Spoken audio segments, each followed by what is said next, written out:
Bismillahirrahmanirrahim. Alhamdulillah wassalatu wassalamu ala Rasulillah wa ala alihi wa sahbihi wa man walah. Tsumma amma ba'd.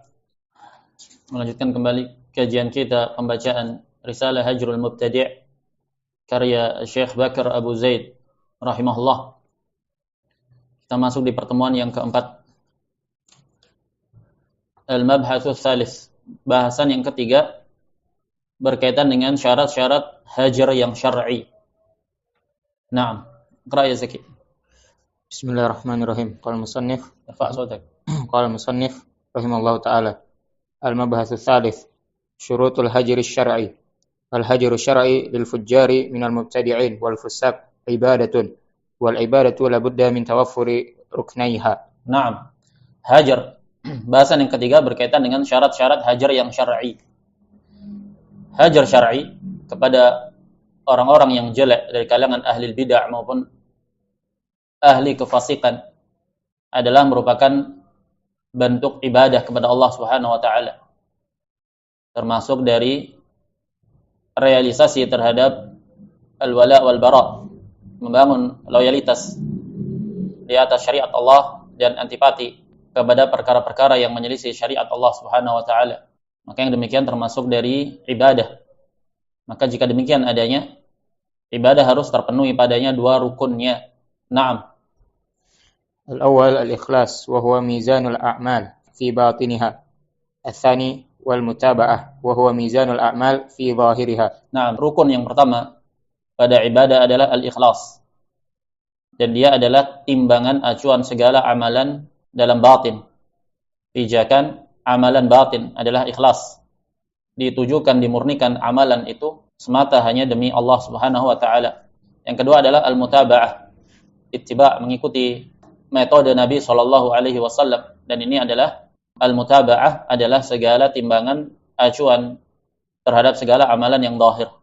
Naam. Jadi segala bentuk ibadah termasuk padanya adalah perkara tahdzir terhadap ahli bidah dan ahli kemaksiatan serta hajar boikot kepada mereka termasuk dari bentuk ibadah yang dituntut padanya penerapan dua rukun, yaitu ikhlas dan mutaba'ah.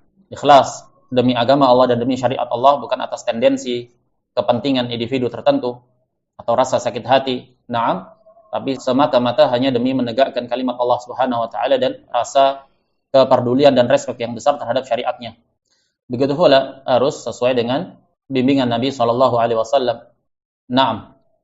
فلا بد أن يكون الهجر خالصا صوابا، فالهجر لهوى النفس ينقص الإخلاص. Naam.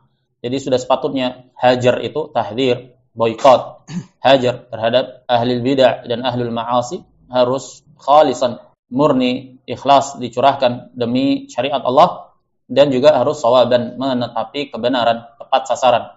Hajar, boikot, tahdzir yang dilandasi atas hawa nafsu, maka yang demikian mencederai atau mengurangi kadar keikhlasan. Naam. والهجر على خلاف الأمر ينقص المتابعة والله أعلم. Naam, adapun hajar, boikot, tahdzir yang tidak sesuai dengan perintah dan metode Rasul sallallahu alaihi wasallam, maka ini mencederai, mengurangi kadar ittiba kepada Nabi sallallahu alaihi wasallam.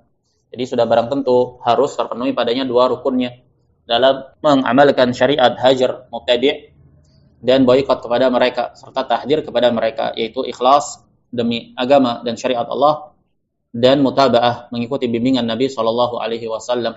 Naam. المبحث الرابع صفات الهجر. Naam, kita masuk ke bahasan yang keempat, sifatul hajar. Bagaimana sifat dan bentuk serta konsep penerapan hajar kepada ahli bidah secara khusus dalam bahasan ini dan kepada ahlul ma'asi secara umum. Ahlul bidah yang dimaksud sama saja masuk dalam kategori bid'ah kufriyah, yaitu para zindik, para kufar dan para musyrikin, maupun bid'ah yang selain daripada itu. Sifatul hajar, sifat-sifat hajar, tahdzir, boikot kepada ahli bidah. Naam. الأصل في الهجر هو الإعراض بالكلية عن المبتدع والبراءة منه. Naam. Jadi al-aslu fil hajri, asas dasaran dari konsep hajar, tahdzir, boikot kepada ahlul bidah wad dalal adalah al-i'radu bil kulliyah, keberpalingan secara menyeluruh, totalitas. Naam, dari pelaku kebid'ahan, wal bara'atu min, dan berantipati, berlepas diri dari mereka. dari pelakunya dan dari perbuatan mereka. Ini hukum asalnya. Jadi hukum asal hajrul mubtadi adalah al-i'rad bil kulliyah, keberpalingan dari mereka secara menyeluruh. Nah, ada padanya pengecualian-pengecualian tertentu pada situasi dan kondisi ruang dan waktu tertentu. Nah, pada keadaan-keadaan yang mendesak, terkadang seseorang dihadapkan pada beberapa perkara yang dia tidak mampu untuk menampakkan keberpalingan secara menyeluruh dan totalitas. Yang demikian itu ada pengecualian dan bahasannya tersendiri. Tapi hukum asal hajrul mubtadi' itu al-i'rad bil kulliyah anil mubtadi' wal bara'atu min, keberpalingan secara totalitas dan menyeluruh dari pelaku kebid'ahan dan membangun antipati berlepas diri dari mereka. Dan satuan-satuan dari konsep hajrul mubtadi', boikot kepada ahli bid'ah serta tahdzir kepada mereka adalah wa min mufradatihi adamu mujalasatihi. Yang pertama dari bentuk-bentuk konsep hajrul mubtadi', tahdzir dan boikot kepada ahli bid'ah yaitu adamu mujalasatihi, tidak bermajelis dengan mereka, menghadiri majelis-majelis mereka, ikut serta turut berperan dalam memperbanyak jumlah mereka dalam kajian-kajian mereka. Naam, bergaul, berteman akrab dengan mereka, mujalasah, duduk-duduk, bergaul tanpa ada hajat kebutuhan padanya dan perkara yang darurat serta mendesak padanya. Dan ini banyak sekali diperingatkan dan diterapkan oleh para salafus saleh. Berkata Naam Sufyan Ats-Tsauri rahimahullah, "Man jalasa sahiba bid'atin lam yaslam min ihda salas." Siapa yang duduk bermajelis dengan pelaku kebid'ahan, dia tidak akan selamat dari 3 perkara. Imma an yakuna fitnatan li ghairihi. Yang pertama, bisa jadi perbuatan dia bermajelis dengan ahli bid'ah jadi fitnah bagi orang lain.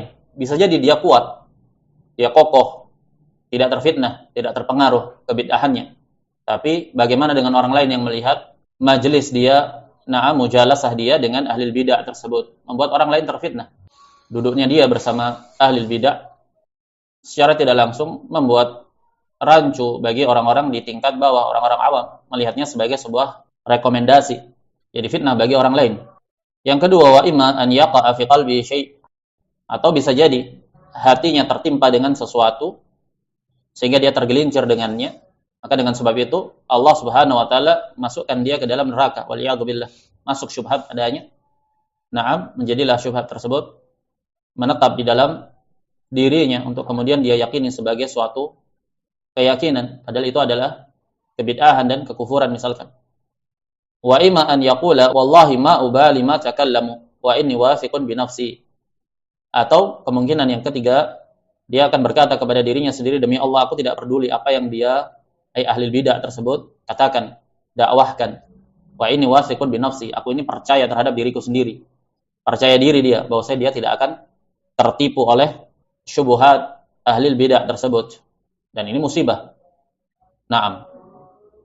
Siapa yang merasa aman dari agamanya, walau sekejap saja, sebentar saja, maka Allah cabut hidayah itu darinya. Naam. Perkara-perkara yang menjelaskan tentang hajru al-mubtadi'. Banyak sekali di sisi para salafus salih. Di antaranya adalah ucapan-ucapan dari para salaf itu sendiri. Dikatakan oleh Sa'id bin Jubair, tabi'in yang mulia, murid senior dari Ibnu Abbas radhiyallahu anhu, beliau berkata kepada Ayyub As-Sikhtiyani. Ayyub Sikhtiyani ini faqihut tabi'in, fuqahanya tabi'in.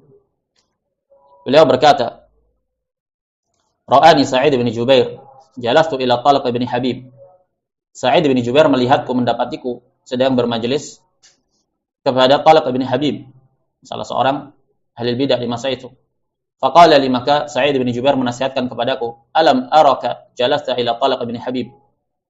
Aku melihat engkau duduk bermajelis bersama Talq bin Habib. La tujalishu fa innahu murji. Jangan kamu duduk bermajelis dengannya karena dia adalah seorang murji. Naam. Dan yang semakna dengan itu banyak sekali nukilan-nukilan di dalam kitab-kitab turas, kitab-kitab salafus salih.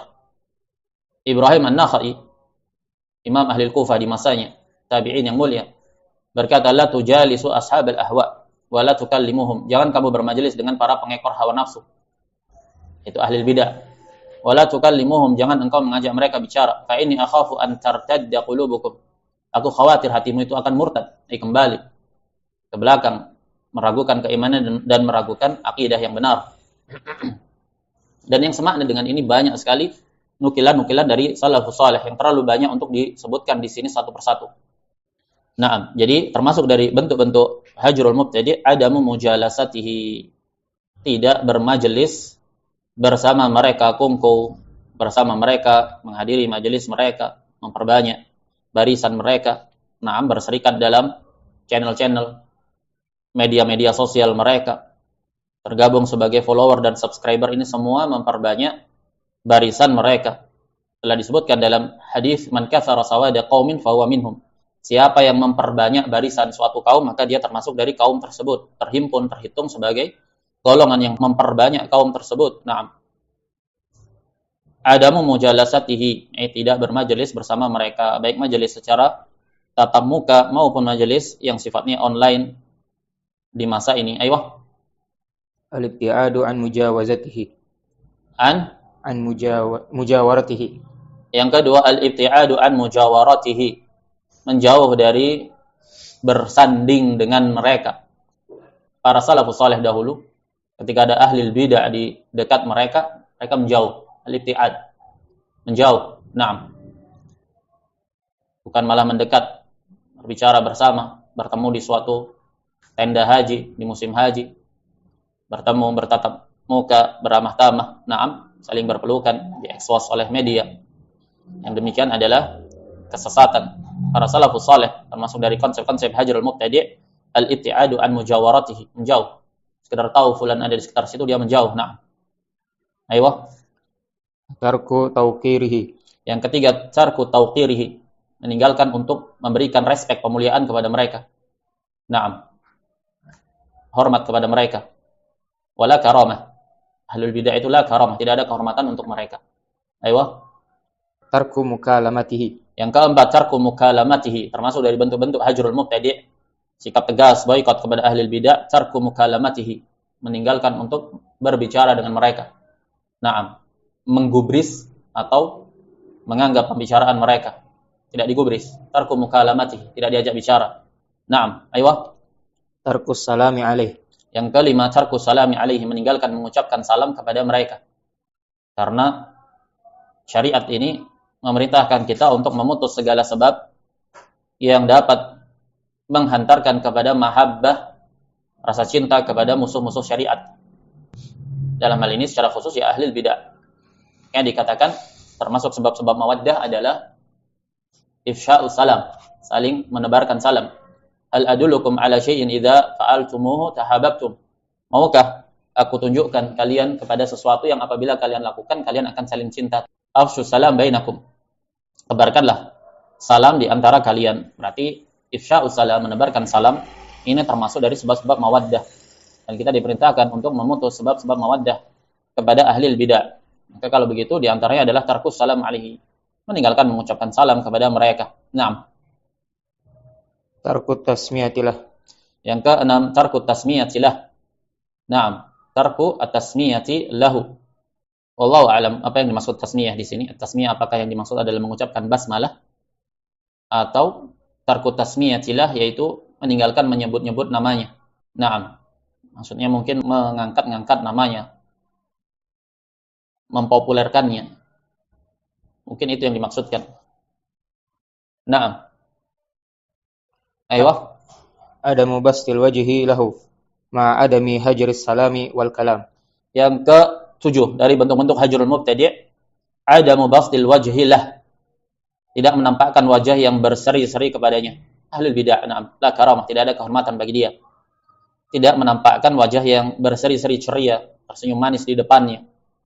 Ma'adami hajri salami wal kalam, bersamaan dengan ketidak diberlakukannya hajr salam wal kalam, memboikot naam salam kepada dia maupun berbicara kepadanya di situasi dan kondisi tertentu. Naam, di ruang waktu tertentu terkadang tidak memungkinkan untuk hajar salam dan kalam, naam, dari ahli bidah, tapi tetap tidak diperkenankan untuk menampakkan wajah yang berseri-seri di hadapan dia, tersenyum manis di hadapan dia. Naam, jika dia mengucapkan salam terkadang di situasi kondisi tertentu, naam, jika dia kebid'ahannya tidak mengeluarkannya dari Islam, maka dibalas ucapan salamnya. Yang berikutnya, naam, adamu sama'i kalamihim wa qira'atihim. Nah, yang ke-8 termasuk konsep-konsep metode, bentuk-bentuk dan sikap hajar kepada ahli bidah adalah ada musama'i kalamihim, tidak mendengar ucapan-ucapan mereka dan membaca karya-karya mereka. Tidak mendengar pelajaran-pelajaran mereka. Naam. Tidak melihat kepada karya tulis mereka kecuali dalam rangka untuk membantah apa yang ada pada mereka berupa penyimpangan syariat.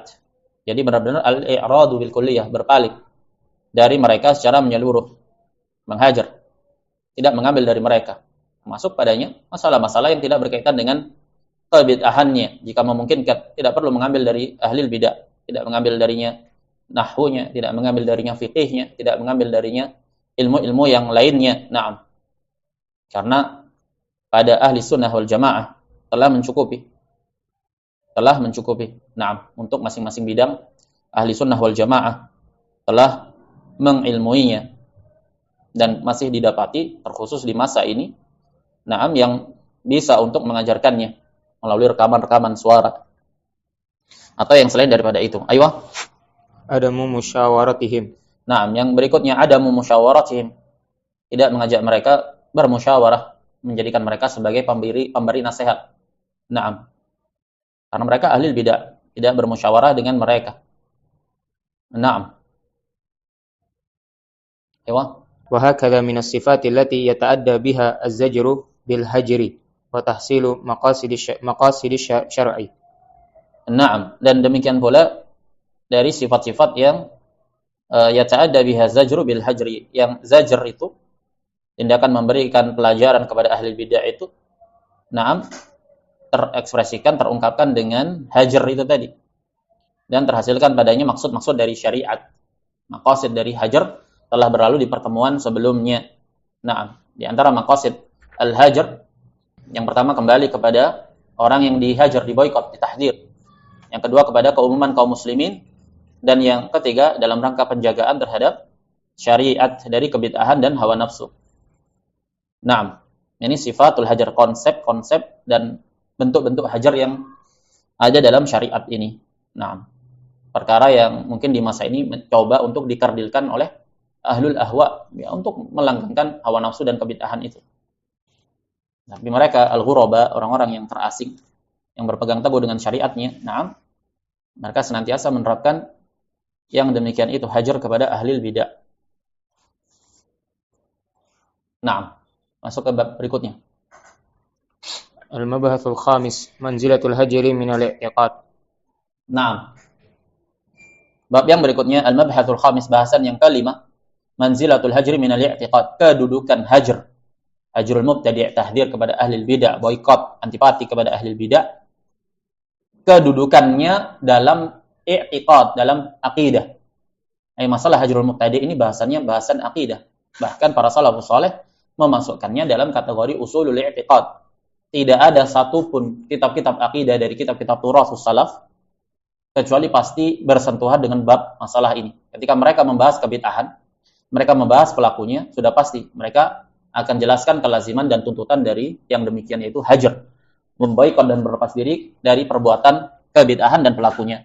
Jadi dia termasuk dari perkara yang memiliki kedudukan yang penting dalam syariat ini, termasuk dari usul akidah, bukan masalah furu'. Aywa. Yu'assil. Naam, yu'assilu Ulama'ul Islam hajar al-mubtadi'i diyanatan tahta al-qa'idati al-aqidati al-kubra. Al-aqdiyati al-kubra. Qa'idatul wala' wal bara'. Naam. Para ulama al-Islam telah meletakkan sebuah fondasi, kaidah usul. Hajrul mubtadi' diyanatan, hajar kepada pelaku kebid'ahan diyanatan. Naam. Dan yang seperti ini memang dibutuhkan ketegasan dan ketegaran hati. Naam, bukan memperturutkan perasaan. Hak syariat yang harus dikedepankan. Para ulama meletakkan, membangun usul, fondasi dasar dalam permasalahan hajrul mubtadi' sebagai bagian dari agama di bawah kaidah akidah yang besar, yaitu qaidatul wala wal bara, kaidah al wala wal bara, membangun loyalitas kepada ahli syariat, kepada ahli iman, wal bara, dan berlepas diri dari kemungkaran, pelaku kemungkaran dan kemungkaran itu sendiri, kebid'ahan dan pelakunya. Wa mafhumu hadhihi al-qa'idati syarifah lada ahli sunnati wal jamaah wa al-hubbu wal bughdhu fillah. Nah, jadi kaidah yang mulia ini di sisi ahli sunnah wal jamaah itu dasarannya adalah al-hubbu wal bughdhu fillah, rasa cinta karena Allah dan rasa benci serta antipati karena Allah juga. Jadi segala tindak tanduk dan gerak-gerik hamba didasari karena Allah Subhanahu wa taala. Naam, fahum yuwaluna awliya ar-rahmani wa yu'aduna awliya asy-syaitan. Mereka berloyalitas berwala kepada wali-wali ar-Rahman dan membangun antipati permusuhan kepada wali-wali syaitan. Wa kullun bihasbi ma fihi minal khairi wa syarr, masing-masingnya sesuai dengan apa yang ada pada mereka berupa kebaikan atau kejelekan. Jadi tingkat loyalitas dan antipatinya juga bertingkat-tingkat. Wa fi hadithi Anas radhiyallahu anhu anna Rasulullah sallallahu alaihi wasallam qala thalathun man kunna fihi wajada halawatal iman. Ada 3 perkara yang apabila perkara itu didapati pada seseorang maka dia akan mendapati manisnya iman. Apa itu? Yang pertama, an yakunallahu wa rasuluhu ahabba ilaihi mimma siwahuma. Yang pertama, jadilah Allah dan Rasulnya menjadi yang paling dicintai oleh dirinya dibandingkan keduanya. Nah, dia kedepankan segala rasa cinta dan kecondongan dari selain Allah dan Rasulnya. Manis iman itu terasa dalam dirinya ketika sampai dalam tahapan yang demikian. Dia tidak terfitnah bahkan dengan anak dan istrinya sendiri, dengan teman karibnya. Semua loyalitasnya sepenuhnya dibangun di atas yang demikian. Dia cintai naam anak dan istrinya di atas kecintaan kepada Allah Subhanahu wa taala. Dia benci teman-teman karibnya di atas naam bentuk sikap kebencian karena Allah Subhanahu wa taala. Naam, jadi dia kesampingkan segala perasaan dirinya, dia kedepankan syariat Allah Subhanahu wa taala, kecintaan yang kepada Allah dan Rasulnya. Manis iman itu terasa. Wa an yuhibbal mar'u la yuhibbuhu illa lillah wa an yakraha an ya'uda fil kufri kama yakrahu an yuqdhafa fin nar. Muttafaqun alaih. Dan seseorang itu cinta di mana dia tidak mencintainya kecuali karena Allah. An yuhibbal mar'a la yuhibbuhu illa lillah. Seseorang tidaklah mencintai seorang kecuali karena Allah. Wa an yakraha an ya'uda fil kufri kama yakraha an yuqdhafa fin nar. Dan dia benci untuk kembali kepada kekufuran sebagaimana ia benci untuk dilemparkan ke api. Nah, siapa yang mau untuk dibakar? Enggak ada yang mau kan? Kebencian dia kembali ke kekufuran itu sebagaimana larinya dia dari kematian itu. Nah. Wa an Nabi Umamah radhiyallahu anhu anna Rasulullah sallallahu alaihi wasallam qala man ahabba lillah wa abghadha lillah wa a'ta lillah wa mana'a lillah faqad istakmala al-iman rawahu Abu Dawud wa Diya. Dari Abi Umamah, dari Rasul sallallahu alaihi wasallam beliau bersabda, siapa yang mencintai karena Allah dan dia benci karena Allah, dia memberi karena Allah dan dia mencegah, melarang, tidak memberi, menahan juga karena Allah, maka sungguh dia telah menyempurnakan iman, telah sempurna keimanannya. Qala Yahya bin Mu'adz, haqiqatul hubbi fillahi alla yazida bil birri wala yanqus bil jafa. Yahya bin Mu'adz mengatakan hakikat dari rasa cinta kepada Allah dan hakikat dari rasa cinta karena Allah adalah tidaklah bertambah rasa cinta tersebut hanya karena kebaikan atau hutang budi atau jasa, tidak pula berkurang karena adanya jafa. Karena adanya jafa, kekurang respekan, jafa. Jadi benar-benar dia itu muamalahnya kepada orang lain lillah, membangun rasa cinta lillah, fillah, membangun rasa ketidaksenangan juga fillah dan lillah. Walaupun dia diperlakukan dengan perlakuan yang tidak baik, tapi karena dasarannya adalah hubungan dia itu baik rasa cinta maupun ketidaksenangan adalah karena Allah, maka yang demikian tidak bertambah, tidak pula berkurang. Naam. Sufyan Ats-Tsauri rahimahullah berkata, "Idza ahbabta ar-rajula fillah." Kalau kamu mencintai seseorang karena Allah, tsumma ahdatha hadatsan ma fil islami, falam tubghidhu alaihi falam tuhibbahu fillah. Diriwayatkan oleh Naam Abu Nuaim dalam Hilyah. Apabila engkau mencintai seseorang, menyenangi seseorang karena Allah, kemudian dia melakukan suatu kebid'ahan di dalam Islam, lantas kamu tidak membencinya, maka kamu sejatinya tidak mencintainya karena Allah. Berarti kecintaan kamu sebelumnya kepada dia atas tendensi nilai-nilai keduniawian atau karena perasaan, bukan karena murni lillah. Jadi jika seseorang, kita berkawan, bersahabat dengan seseorang, naam, berteman baik dengan seseorang, dia di atas istiqamah kemudian melenceng menyimpang dari as-sunnah dan akidah yang benar. Naam, kemudian setelah kita ketahui yang demikian, kita tidak membencinya, kita tidak membangun kebencian karena Allah, maka sejatinya kita juga tidak mencintai dia karena Allah, tapi karena sesuatu yang lainnya. Begitu. Jadi al-hubbu fillah wal bughdhu fillah ini tidaklah bertambah seiring dengan kebaikan, tidaklah berkurang seiring dengan balasan yang kurang setimpal padanya. Naam. Wa hadhihi al-qa'idah min musallamatil i'tiqadi fil Islam. Kaidah ini al-wala wal bara termasuk dari perkara yang diterima secara mendasar dalam akidah Islam. Bermakna musallamat di sini tidak dipertentangkan, sudah tidak diperdebatkan lagi. Perkara yang musallamat tidak bisa diganggu-gugat. Sesuatu yang telah disepakati, diterima. Naam, dengan sebenar-benarnya sepenuhnya. Likathratin nususi 'alaiha minal kitabi was sunnah wal athar. Karena banyaknya nas-nas atas yang demikian itu dari Al-Qur'an dan sunnah dan athar. Naam. Likathratin nususi 'alaiha minal kitabi was sunnah wal athar. Karena banyaknya nas yang menunjukkan yang demikian. Al-wala wal bara. Dari Al-Qur'an, dari sunnah dan dari athar salaf, banyak sekali. Naam, wa min aula muqtadayatiha allati yuthabu fa'iluha wa yu'aqabu tarikuha. Dan masalah al-wala wal bara ini termasuk dari tuntutan-tuntutan dari akidah Islam, di mana diberi pahala pelakunya dan dihukum orang yang meninggalkannya. Al-bara'atu min ahlil bid'ah wal ahwa. Berlepas diri, bara'ah dari ahlul bid'ah dan ahlul ahwa, sama saja, bid'ah kufriyah, na'am, maupun yang selain daripada itu. Wa mu'adatuhum wa zajruhum bil hajri wa nahwih, membangun permusuhan, menjauhi mereka, memberikan efek jera dengan menghajar, memboikot, mentahdir mereka dan yang semisal itu. Alat ta'bidi hatta yafi'u, selamanya sampai mereka rujuk.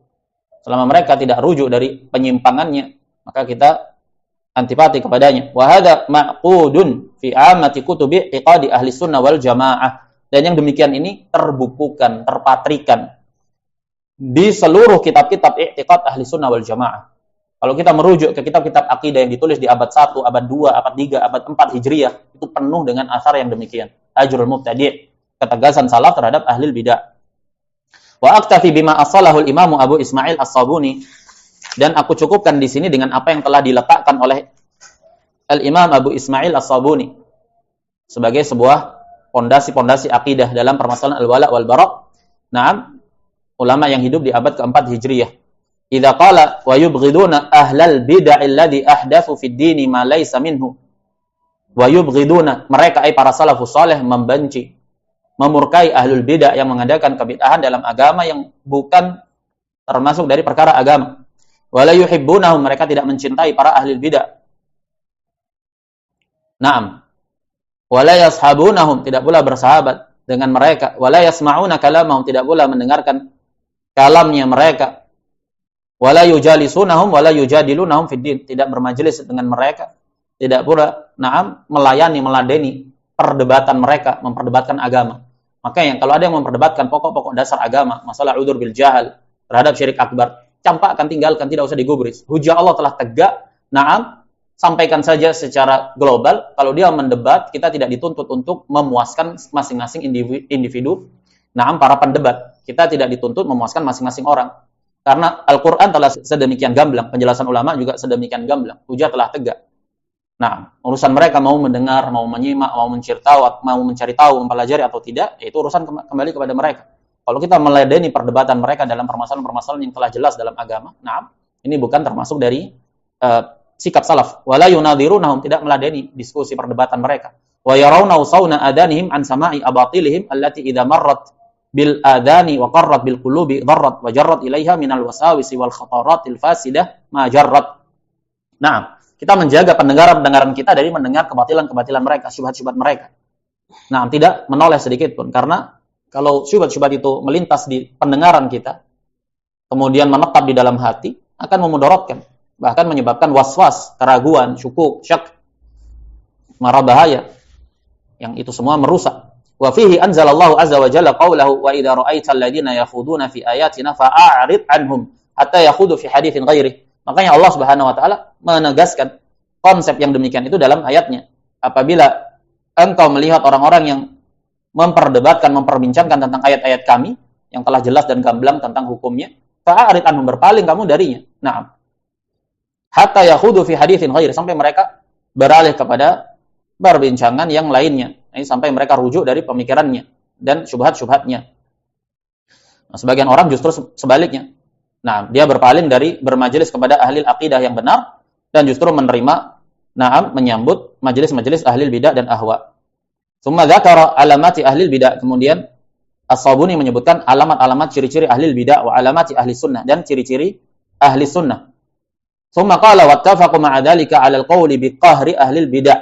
Kemudian As-Sabuni mengatakan ittafaqu, para salafus saleh bersepakat atas pendapat untuk menghinakan ahli bidah, membuat jengkel ahlul bidah, wa idlalihim, dan merendahkan mereka, tidak menghormati, tidak respek kepada mereka, wa ikhzaihim, menistakan mereka, wa ibadihim wa iqsaihim, menjauhkan diri dari mereka dan mengkarantina diri kita dari mereka, wa taba'ud minhum, menjauhkan diri dari mereka, wa min musahabatihim, dan dari bersahabat, bergaul akrab dengan mereka, wa muasyaratihim,